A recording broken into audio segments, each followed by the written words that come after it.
Hello, Foxy Finds here, and welcome back to Foxy's Shiny Quest. Some of you may think that my voice sounds off, but I can assure you, I am the Foxy Finds. I mean, after all, I'm here in Foxy's room, wearing the patented Foxy Finds vest, and not to mention my expertise on Pokémon.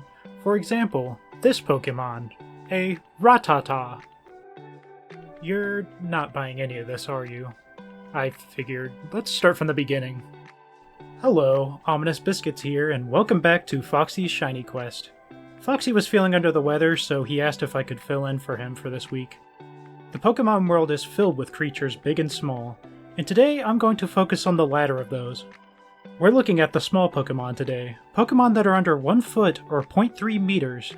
Let's take a look at these tiny critters. First we have Applin.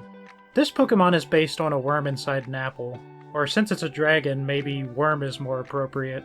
While rarely seen, the apple is not a part of this Pokemon, so it is capable of coming out but prefers to stay inside. It has an interesting family tree which hopefully can be explored during this challenge. On to Cutiefly. The pink coloration suits its small aesthetic well, especially with its fairy typing. Cutiefly may be named after a fly, but acts more like a honeybee. But don't worry, they don't sting. However, they do pollinate flowers. Next up is a Community Day find, Tynamo. Normally Foxy does entire families all at once, but he decided to change things up a little. This Pokemon is purely electric type, but has the ability to levitate. As a result, this Pokemon and its family effectively have no weaknesses. This Pokemon starts off with 4 moves, and that's all it learns through levels. In fact, in the generation it was released in, it couldn't even learn any TMs. In Black 2 and White 2, it could learn Magnet Rise through a move tutor if you really wanted to do that. On to Comfey. This Pokemon was available through an event where they spawn more frequently in the terrarium of Blueberry Academy. This was the same event that Wattrel was from in the previous video. This Pokemon uses its flowers for healing. It's based on the Hawaiian lei.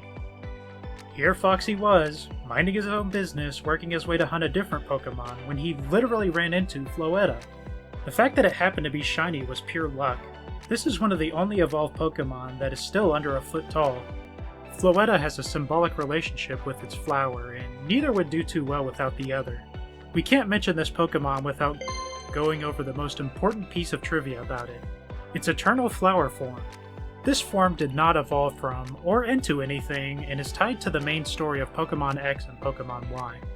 This Pokemon died, and its owner created a machine that had the power of life and death. But it was a trade. Many Pokemon died in order to bring this Floetta back, and due to this, it refused to return to its owner, leaving him to suffer the consequences of his actions. And that he did, for a very long time.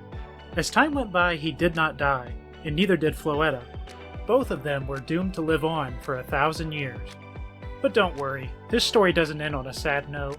Its owner was able to redeem himself and they reunited.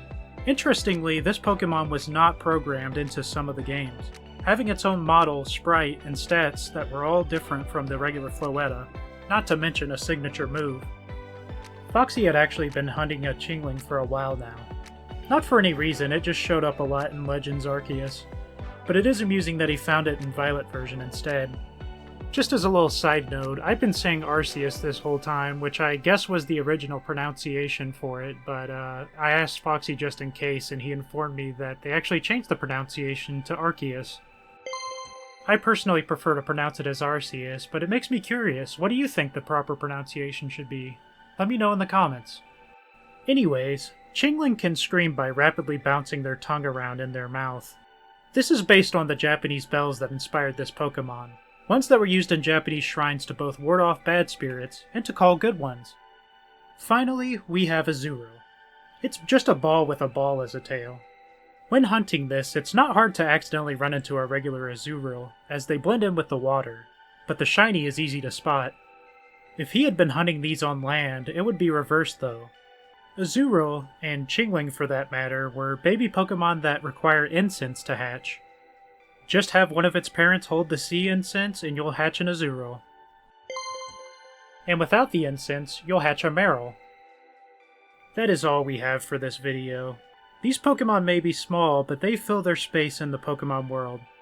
Enjoy the little things. I hope you all have a wonderful week, and as always, happy hunting.